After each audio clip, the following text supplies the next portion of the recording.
Hello legends. तो कैसे हो आप लोग? आप सभी का स्वागत है अनोवन लेजेंड रेड की ब्रांड एपिसोड में। आज के एपिसोड में हम क्लास 12 फ्लैमिंगो के चैप्टर नंबर 5 इंडिगो को एक्सप्लेन करेंगे विद नोट्स, जिसके राइटर का नाम है लुइस फिस्चर। अगर राइटर के बारे में कुछ जाना तो फिर डब्बे में पढ़ लेना। मोस्ट इंपॉर्टेंट बात, ये जो चैप्टर इंडिगो है ये इसी ही की किताब the life of Mahatma Gandhi से एक्सर्प्ट लिया गया है यहाँ पर, यानी एक छोटा सा पार्ट यहाँ पर लिया गया आपके चैप्टर बनाने के लिए। तो फिर देखिए, 1942 में लुइस फिस्टर मिलने गया था गांधी जी से एट हिज आश्रम इन सेवाग्राम, जो कि सेंट्रल इंडिया में था। तो फिर वहाँ पर पूछता कि 1917 में आपने ऐसा क्या कर दिया कि अंग्रेजों को निकलना पड़ा, यानी कि उनके डिपार्चर के लिए आपने क्या अर्ज किया था, क्या रिक्वेस्ट की थी। तो फिर गांधी जी बताते कि बात थी 1916 की, जब इंडियन नेशनल कांग्रेस का कन्वेंशन हुआ था लखनऊ में। तो फिर वहाँ पर 2301 डेलीगेट्स एंड कुछ विजिटर्स मिलने आए थे। उन्हीं विजिटर्स में एक पीसेंट था जिसका नाम था राजकुमार शुक्ला। पीसेंट यानी कि किसान। वो अपनी प्रॉब्लम्स लेके आया था, लेकिन हम जानते हैं गांधी जी कितने बिजी आदमी थे, because he is very rich and very important person. तो फिर उनके पास टाइम नहीं था इसकी प्रॉब्लम सुनने का। जहाँ कहीं भी जाते थे तो फिर ये बंदा उसका पीछा करता रहता था, यानी कि जहाँ गांधी जी वहाँ पर राजकुमार शुक्ला। तो फिर फाइनली इनकी निगाहें पड़ गई और पूछा कि भाई तेरी प्रॉब्लम क्या है, तू मेरा पीछा क्यों कर रहा है। तो फिर उसने कहा कि गांधी जी मैं चंपारण से आया हूँ, जो कि बिहार का एक छोटा सा गाँव है। वहाँ पर लैंडलॉर्ड सिस्टम बहुत ही करप्ट हो चुका है, यानी कि हमारे साथ इनजस्टिस हुआ है। पर गांधी जी ने कहा कि देखो भाई, मेरे को भी कानपुर जाना है, जो कि प्रेजेंट में कानपुर है। कानपुर इसको जाना था। तो फिर कहा कि बाद में हम मिलेंगे कुछ हफ्ते बाद में, बिकॉज मुझे कानपुर के साथ में इंडिया के कुछ और पार्ट्स में भी जाना है। लगभग एक महीने या फिर कुछ हफ्तों तक उनका पीछा करते रहे, जहाँ कभी वो जाते थे। फिर उन्होंने कहा कि ठीक है फाइनल है, अब मैं कैलकाटा जाऊँगा, कैलकाटा यानी कि कोलकाता जाऊँगा, उसके बाद में तेरे से मीटिंग करेंगे हम लोग। तो उनका फाइनली काम हो गया एंड दोनों ने पटना से ट्रेन बुक की और पहुंच गए अपनी डेस्टिनेशन पे, जहाँ पर सबसे पहले वो गए थे एक लॉयर के घर पे जिसका नाम था राजेंद्र प्रसाद, जो कि इन फ्यूचर इंडिया के president as well as INC Indian National Congress के भी प्रेसिडेंट बनने वाले थे। वो एक लॉयर की तरह गए थे, उनसे मुलाकात की एंड फिर ये सारी प्रॉब्लम समझने के लिए उन्होंने कोशिश की कि आखिर हो क्या रहा यहाँ पर। जब वो उनके घर पे गए तो पता चला कि वो भी कई बाहर गए हुए थे। उनके जो नौकर चाकर थे ना, वो राजकुमार को जानते थे क्योंकि उनका आना जाना रहता था। तो फिर उन्होंने कहा कि ठीक है थोड़ी देर तुम लोग वेट कर लो। फिर गांधी जी जब पीने के लिए गए थे पानी, तो फिर उन्होंने कहा कि ओए चल निकल, क्योंकि उनके अपीयरेंस से लगा था कि एक अनटचेबल आदमी है एंड उस टाइम उसको अलाउड नहीं किया था। तो फिर गांधी जी को आया गुस्सा, कहा कि चलो मैं यहाँ पर नहीं रह सकता अब। तो फिर वो उस जगह से चले गए मुजफ्फरपुर, जहाँ से चंपारण के बारे में कुछ ज़्यादा इंपॉर्टेंट फैक्ट्स कलेक्ट कर सके। मुजफ्फरपुर जाने से पहले गांधी जी ने एक प्रोफेसर जिनका नाम था जेबी कृपलानी, उनको वायर यानी कि टेलीग्राम के जरिए मैसेजेस भेजा था। एंड ये कहाँ पर मिले थे फर्स्ट टाइम? श्री गुरु रविंद्रनाथ टैगोर जी के शांति निकेतन में। तो फिर जब वो रात को पहुंचे थे उस स्टेशन पे, तो फिर JP Kripalani along with his students उनके वेलकम के लिए खड़े थे। उसके बाद में गांधी जी गए थे at the home of professor Malkani. So professor Malkani एक गवर्नमेंट ऑफिसर थी, बल्कि गवर्नमेंट स्कूल की टीचर थी। बट उस टाइम में क्या था ना कि जो भी इंडियंस थे ना, वो किसी भी फ्रीडम फाइटर या फिर जो भी होम रूल के लिए प्रोटेस्ट कर रहे थे उन लोगों को पनाह नहीं दे सकते थे। बट देन ऑल्सो उन्होंने बहुत ही हिम्मत दिखा, एक डेयरिंग काम किया और गांधी जी को वहाँ पर रुकने दिया। देखते देखते चंपारण के सारे लोगों तक न्यूज़ पहुंच गई कि उनका हीरो, उनके रखवाले, उनके मसीहा गांधी जी आ चुके हैं। तो फिर उनके स्वागत के लिए वो पहुंच गए थे। फिर जब गांधी जी ने वहाँ के जो लॉयर्स थे उनसे बातचीत की कि भाई प्रॉब्लम क्या है, तो फिर उन्होंने कहा कि ये बहुत ही बड़ा मसला है, बहुत ही बड़ा लफड़ा हो चुका है, इसलिए पैसे भी बड़े लगेंगे। तो फिर गांधी जी गुस्सा आ गए कि यार तुम लोगों को दिख नहीं रहा है ये कितने गरीब लोग हैं, ये कहाँ से पैसा लेके आएंगे, बल्कि तुम लोगों को तो कोर्ट जाना बंद कर देना चाहिए, क्योंकि कोर्ट को हम लोग क्या मानते हैं, न्याय का मंदिर। लेकिन तुम लोग इनके साथ बहुत ही गलत कर रहे हो, तुम लोगों को ये सब काम छोड़ देने चाहिए। क्योंकि जब क्योंकि जब तक इन गरीब लोगों के मन में डर रहेगा तो फिर कोर्ट यूजलेस रहेंगे। अब रही बात मुद्दे की, तो फिर कहा जाता है कि जो चंपारण था वहाँ की जितनी भी ज़मीनें थी ना, उनको स्टेट्स में बांटा गया था और कहा था कि भाई तुम जितना भी अपना उगाना है करो, लेकिन वहाँ पर 15% तुम्हें इंडिगो उगाना पड़ेगा। इंडिगो क्या है? एक बहुत ही इंपॉर्टेंट कमर्शियल क्रॉप।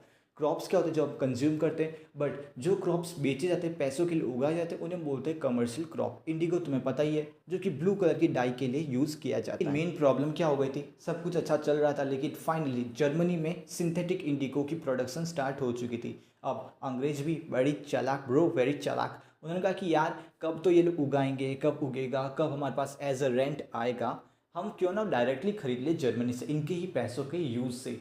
तो फिर उनको कहा कि भाई ये साइन करो, आज से हम लेना देना बंद करेंगे इंडिगो, तुम अपना अपना काम संभाल लो। फिर जो बेचारे भोले भाले लोग थे उन लोगों ने कहा ठीक है भाई साइन कर देते हैं, बट कुछ लोगों ने प्रोटेस्ट किया कि नहीं हम ऐसा नहीं करेंगे, हमें मुआवजा दो, हमें रिफंड दो। और उन लोगों ने मना कर दिया कि ओए कोई रिफंड नहीं मिलेगा। तो ये थी प्रॉब्लम। उनमें से एक राजकुमार शुक्ला पीजेंट था जिसने साइन नहीं किया था और गांधी जी से मदद मांगने आया था, जिसमें करीब करीब 3-4 महीने लग गए सिर्फ गांधी जी से मुलाकात करने के लिए, एंड जस्टिस मिलने के लिए तो बहुत टाइम लगेगा। तो फिर गांधी जी ने मुद्दा सुन लिया कि भाई ये हुआ लफड़ा। तो फिर वो आसपास के जितने भी बड़े ऑफिसियल्स थे जो कि ऑफकोर्स ब्रिटिशर्स थे, उन सब से मिलने गए कि भाई कोई सॉल्यूशन हो, कुछ तुम ऐसी बातचीत करके हो जाए तो फिर ठीक है। लेकिन वो लोग नहीं माने। तो फिर गांधी जी को गुस्सा आया कि भाई यार ऐसे बातचीत से तो काम हो नहीं रहा है। तो फिर गांधी जी मोतीहारी चले गए जो कि चंपारण की कैपिटल थी, वहाँ के लॉयर से बातचीत की कि क्या कर सकते हैं हम। तभी उनको एक रिपोर्ट आई कि पास के ही गांव में एक कुछ पीजेंट्स थे जिनके साथ दुर्व्यवहार माल ट्रीटेड किया गया था। तो फिर गांधी जी उनसे मिलने गए। तब ही पुलिस के एक सुपरिटेंडेंट वहाँ पर आए और गांधी जी को धर दबोचा, कहा कि चलो तुम यहाँ पर क्या कर रहे हो, चंपारण में तुम अलाउड नहीं हो, निकलो ऐसे। तो फिर गांधी जी को लेके गए। सुनवाई थी अगले दिन, लेकिन जिस रिसिप्ट पे लिखा था ना कि गांधी जी को जाना है, वहाँ पर गांधी जी ने साइन कर दिया और लिखा कि I would disobey your rule. अब जब पता चल गया कि भाई कल तो सुनवाई है, तो फिर गांधी जी ने क्या किया, जितने भी बड़े बड़े लॉयर्स थे, राजेंद्र प्रसाद थे, उन सबको कहा कि भाई अगर मैं जेल में चला जाऊँ ना तो फिर तुम ये काम करना, इसलिए तुम कल जल्द से जल्द आ जाना।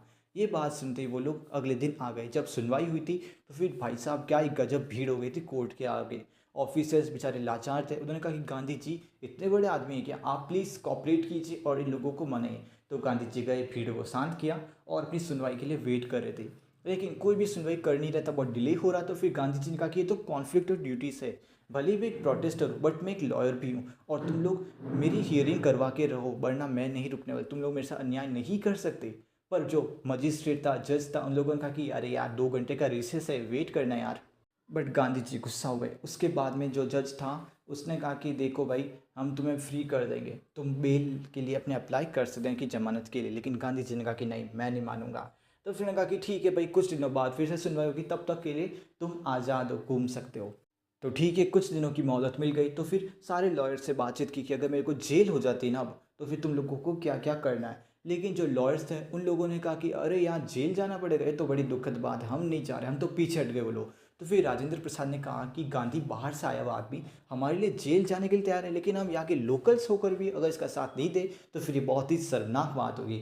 सबका हृदय परिवर्तन हो गया और उन लोगों ने कहा कि ठीक है जो आप कहेंगे हम वो काम करेंगे। ये जोश देखते ही गांधी जी को लगा कि हम आधी जंग जीत चुके हैं। तो फिर उन सबको ग्रुप्स में बांट दिया गया और उनमें कपल्स पे बांट दिया गया और कहा कि जाओ तुम लोग जो जो काम दिया वो सब काम पूरा कर देना। कुछ दिनों बाद में गांधी जी को एक मैसेज आया कि जो लेफ्टिनेंट गवर्नर था उस टाइम का, उसने कहा कि चलो हमसे बातचीत करो। तो फिर गांधी जी उनके पास गए, अपने आसपास के जितने भी 10,000 या फिर जितने भी पीजेंट्स थे उन सब की जो भी प्रॉब्लम्स थे वो सब लिख के गए थे उनके पास में। लगभग 4 इंटरव्यूज़ वहाँ पर हुए थे। उन इंटरव्यूज़ के बाद में लेफ्टिनेंट गवर्नर ने कहा कि देखो भाई हम इस मुद्दे के लिए एक कमीशन बनाएंगे और उसमें कौन कौन होंगे, गवर्नमेंट ऑफिसर्स होंगे, लैंडलॉर्ड्स होंगे और तुम गांधी तुम होंगे। तो फिर ये मीटिंग वगैरह हुई, कमीशन बना एंड फाइनली रिजल्ट क्या निकला कि भाई हमारी गलती हो गई है, तो मैं हम रिफ़ंड देने को तैयार है। कितना रिफ़ंड चाहिए? अंदर से उनको पता था कि ये फुल कंप्लीट रिफ़ंड मांगेगा, लेकिन उन्होंने कहा कि 50% चाहिए मुझे। ये देखते ही वो लोग शॉक हो गए और साथ में उनको बार्गेनिंग करने का भी मन पड़ा। और वहाँ पर एक आदमी बैठा हुआ जो कि पूरे एपिसोड को वहाँ पर देख रहा था लाइव, और उस ऑफिसर का नाम था JZ हॉज। तो फिर उसने कहा कि यार गांधी जी उस टाइम एकदम अड़ी गए थे कि मेरे को रिफंड चाहिए, और अब ये कह रहा है कि 25% से भी इनका काम बन जाएगा। पहले तो 50% का हुआ, फिर गांधी जी ने कहा कि 25% भी चल जाएगा। तो वो लोग सारे के सारे लोग कमीशन मान गई और फाइनली क्लियर होगा कि भाई रिफंड मिलेगा 25% का। एंड उसके बाद में गांधी जी ने कहा कि देखो पैसा इंपॉर्टेंट नहीं है, ये लोग झुक गए, हमारी बात मान ली, ये बड़ी बात थी। अब ये जो किसान थे ये अपने अधिकारों को जान चुके हैं, क्योंकि जब तक इन्हें अधिकार नहीं पता थे तब तक इनको लगता था कि ये जो लैंडलॉर्ड्स है ये कानून से भी ऊपर है। लेकिन नहीं, अब इनके पास साहस आ चुका है और ये आगे सिविल डिसोबीडियंस मूवमेंट में भी काम करेंगे अपने लिए। तो फिर फाइनली हुआ क्या आखिर कि इतने समय से लगभग 1 साल से गांधी जी के टाइम का बीत चुका था और फाइनली जस्टिस क्या मिला, 25% रिफंड। क्या तुम लोग इसके साथ ओके हो क्या तुम अगर उनकी जगह पर होते तो फिर क्या 25% काफ़ी था क्या? नहीं ना। बट दैन ऑल्सो सबकी अपनी अपनी आइडियोलॉजी होती है। तो फिर कुछ सालों बाद में जो ब्रिटिशर्स थे उन्होंने कहा कि भाई ये जो स्टेट का सिस्टम इसको ख़त्म करते हैं, तुम लोग अपने अपने काम करो, हम यहाँ पर इंडिगो नहीं उगाएंगे, हम जर्मनी से ही खरीदेंगे। और उन्होंने कहा कि अब तुम्हारी ज़मीन जो उगाना है उगाओ। ये एक तरीके से चंपारण वाले लोगों के लिए एक अच्छी तरह से जीत कह सकते हो आप लोग। फिर गांधी जी ने कहा कि यार इनको जीत तो दिला दी, लेकिन यहाँ के जो सोशल कल्चरल वैल्यूज़ की यहाँ पर बहुत ही कमी है, गरीब लोग हैं और बहुत ही गंदी इनकी दयनीय स्थिति हो चुकी है। तो फिर उन्होंने कहा कि चलो यार यहाँ पर कुछ रिफॉर्म्स करने का टाइम आ चुका है। इन्होंने कुछ महान महान लोगों को बुलाया, उनकी पत्नियों को बुलाया एंड एज वॉलंटियर यहाँ पर बुलाया कि आप आइए और यहाँ के लोगों को शिक्षित कीजिए, यहाँ पर टीचर बनिए आप। एंड साथ में इनकी जो वाइफ थी उनको भी बुलाया, उनके बेटे को भी बुलाया। बेटे का नाम था देवदास। और यहाँ पर कुछ प्राइमरी स्कूल्स की स्थापना की थी, लगभग 6 प्राइमरी स्कूल्स की। साथ में यहाँ पर दवाइयों का भी वितरण स्टार्ट करवा दिया गया था, क्योंकि यहाँ पर बहुत गंदगी थी, बहुत लोग बीमार थे। तो फिर 3 दवाइयाँ मंगाई गई थी, क्यूनाइन, कैस्टर ऑयल एंड ऑइंटमेंट। अब यहाँ पर कुछ बीमारियाँ थी, उनमें एक दवाई दो या फिर 2 दवाइयों की कॉम्बिनेशन दे दो। लगभग 6 महीने के लिए एक डॉक्टर को भी बुलाएगा कि भाई यहाँ पर बीमारों के लिए फ्री में तुम्हें सेवा देनी और पैसा हम देंगे, आश्रम से जो फंड आएगा वो हम तुम्हें दे देंगे। कस्तूरबा बाई को कहा गया, जो कि गांधी जी की वाइफ थी, उन्होंने कहा कि देखिए यहाँ की औरतों की क्या स्थिति है। तो फिर औरतों ने बताया कि हमारे पास कोई भी अलमारी नहीं है साहब, हमारे पास एक ही साड़ी जो कि हम पहनते हैं। बहुत ही ख़राब स्थिति थी वहाँ के लोगों की। ओवरऑल गांधी जी ने कहा कि जो मैंने किया ये बहुत ही सिंपल सा काम था। उनकी जो पॉलिटिक्स थी वो यही थी कि आम लोगों की ज़िंदगी में जो भी नॉर्मल से नॉर्मल प्रॉब्लम होती है उनको कैसे तुम सॉल्व करोगे इन अ प्रैक्टिकल वे, यही उनकी पॉलिटिक्स थी। और उनका मेन मुद्दा यहाँ पर क्या था कि जो पीसेंट्स थे, किसान थे, उन लोगों की ज़िंदगी को थोड़ा ऊपर ले जाओ, उनको थोड़े बहुत राइट्स दो ताकि वो निर्भय होकर जी सके। वो एक ऐसा नया भारत बनाना चाहते थे जहाँ पर लोग आत्मनिर्भर हो, आत्मनिर्भर भारत, सेल्फ रिलायबल इंडिया।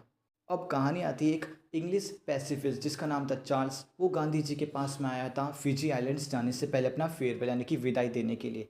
तो फिर वहाँ पर आसपास जो लॉयर्स थे उन्होंने कहा कि देखो गांधी जी ये यहाँ पर आया, अच्छा मौका, इसकी हम हेल्प ले सकते हैं। और वो बंदा भी कहा कि भाई मैं आपकी हेल्प करना चाहता हूँ। बट गांधी जी ने कहा कि नहीं, हम किसी और की मदद नहीं लेंगे, ये हमारी जंग है, हम इसे खुद ही इस जंग को लड़ेंगे। ये बात सुन के राजेंद्र प्रसाद को लगा कि wow, he is a very good person and Gandhi ji एक आत्मनिर्भर भारत बनाने के लिए तैयार हैं। यही था चैप्टर। अगर आप लोगों को कुछ समझ में आया तो फिर कमेंट्स में ज़रूर बताइएगा एंड कोई भी प्रॉब्लम हो तो फिर वो भी पूछिएगा। बाय बाय लेजेंड्स, मिलते अगले एपिसोड में, तब तक के लिए जय हिंद, जय भारत, वंदे मातरम।